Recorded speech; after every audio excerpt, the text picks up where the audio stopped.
নমস্কার, জয় রাধে রাধেশ্যাম, রাধে রাধে। এখন প্রশ্ন হলো, বৃহন্নারদীয় পুরাণ সুতমুনি কে ছিলেন? এর উত্তর হলো, সুতমুনি ছিলেন ব্যাসদেবের শিষ্য ও পুরাণ সংহিতা বক্তা। তিনি ছিলেন ধীর, স্থির ও শান্ত প্রকৃতি। সুতমুনির পিতা ছিলেন লোমহর্ষণ। তিনি ছিলেন ব্রহ্মবেদ। ধীমান বেদব্যাস হইতে সুতের সম্যক সিদ্ধি। তিনি ছিলেন পুরাণবেত্তা।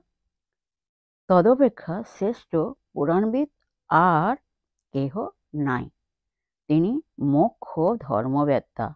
কর্ম ও ভক্তি বিষয়ে সকল কথাই তিনি জানেন। এক কথা বলিতে গেলে বলিতে হয়, তিনি ছিলেন সর্বজ্ঞ।